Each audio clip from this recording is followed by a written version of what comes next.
नमस्कार दोस्तों, शनि और टॉक में आपका हार्दिक स्वागत है। दोस्तों, अभी इतने में सेंसेक्स 75,000 का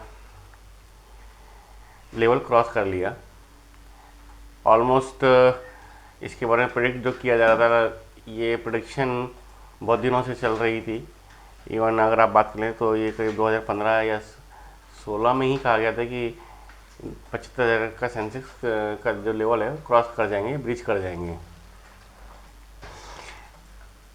एक्सपर्ट्स एडवाइस आ रही हैं और इसके विषय में आप लोगों ने बहुत सी बातें सुनी भी होंगी, सुन भी रहे होंगे।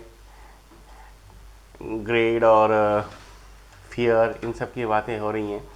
बट एक चीज़ देख लीजिए, ऑलमोस्ट डीमोनेटाइजेशन के बाद से मार्केट हमारा टूटा नहीं है। अगर हम कोरोना को देखें, अदर देन कोरोना हमारा मार्केट टूटा ही नहीं। इवन समहाउ कोरोना भी हमारा मार्केट टूटा नहीं था, क्योंकि जैसे ही फिरंगी भागे, हम भारतीयों ने उसमें जंप करके बहुत पैसा बना लिया।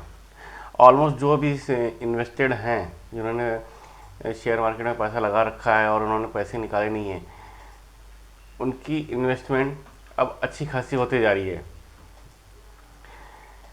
और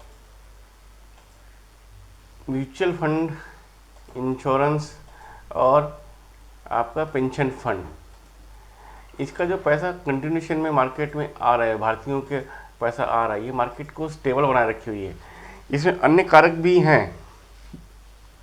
इकोनॉमी हमारी बेहतर कर रही है, माइक्रोज हमारे अच्छे हैं, या सीधी सीधी से बात करें, भारत सरकार का करंट अकाउंट डिफिसिट अच्छा है। यानी जो मैनेजेबल है, ये 2% से ऊपर जाती ही खतरे की घंटी है। हम ऑलरेडी 1% के आसपास ही हैं, उससे बहुत ही ज़्यादा कंफर्ट लेवल है। सरकार का वित्तीय घाटा वो अंडर कंट्रोल है। जो सरकार ने हमें रोड मैप दिया, उस रोड मैप पे सरकार चलती हुई दिख रही है और उसको, उस टारगेट्स को अचीव कर रही है। मेक इन इंडिया का असर स्लोली ही सही, बट धरातल पर हमें दिखता हुआ दिख रहा है। तो ऑलमोस्ट हम हर चीज़ हमारे फेवर में, पॉजिटिव साइड में ही चल रही हैं। जो नहीं चल रहा है वो बस इतना ही है कि हम लोग इस टाइम में इधर से उधर जंप कर रहे हैं। अगर स्टे करें, उसमें इन्वेस्ट करने के बाद हम उसमें लंबे समय तक रहें, तो आज का लेवल जो है 75,000 का लेवल, ये 1 लाख का लेवल ऑलमोस्ट मेरे ख्याल से 5 या 6 साल में हो जाना चाहिए। या आप रिटर्न्स को अगर देखते हैं तो 1979 से आज तक का जो रिटर्न है, अगर कंपाउंडिंग की बात करें, चक्रवृद्धि की दर से बात करें, तो भी ये 15 पॉइंट या 16% के आसपास का है। 15.8 या 7 समथिंग है। तो आप मोटा मोटा आप इसको 16% पकड़ सकते हैं। इस 16% का कंपाउंडिंग रिटर्न अगर 40 साल में देखते हैं तो ऑलमोस्ट आप बहुत कुछ कमा चुके हैं। पर लोग इन्वेस्ट करके रुकते नहीं हैं। आप इन्वेस्ट करके रुकिए। मार्केट, माइक्रोज और सरकार की पॉलिसी, ये तीनों ही हमारे फेवर में है। जिसका हम कह सकते हैं, हम वेल्थ क्रिएट कर रहे हैं, तो हमारे लिए इसमें बहुत फ़ायदा है। वेल्थ क्रिएट करने की जितने एवेन्यूज़ हैं वो अभी आप एक्सप्लोर कर सकते हैं, बट टिके रहिए। यहाँ से वहाँ उछल कूद मत मचाइए। और ये तो शुरुआत है।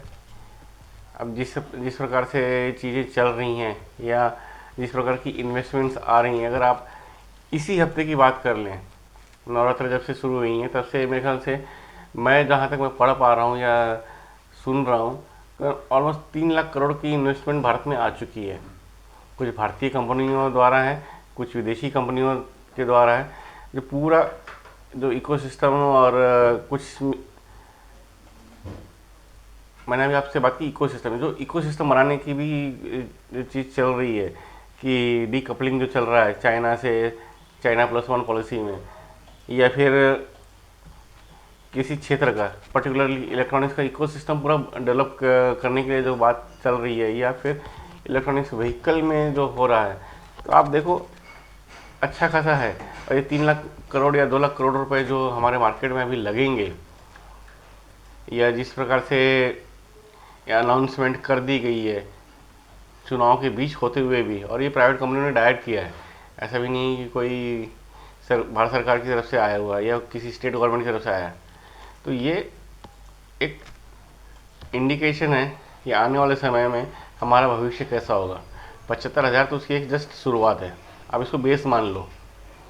ये हमारा बेस हो गया। अब यहाँ से हमें प्रॉफिट कमाना है, वेल्थ क्रिएट करनी है। प्रॉफिट कमाने का अर्थ ये नहीं कि आप कल प्रॉफिट बुक करना शुरू करें। Stay invested, wealth slowly and steadily create हो जाएगी। बाकी दोस्तों फिर अगले शनिवार को फिर से शनिवार टॉक में मिलते हैं किसी नए विषय के साथ। तब तक के लिए धन्यवाद।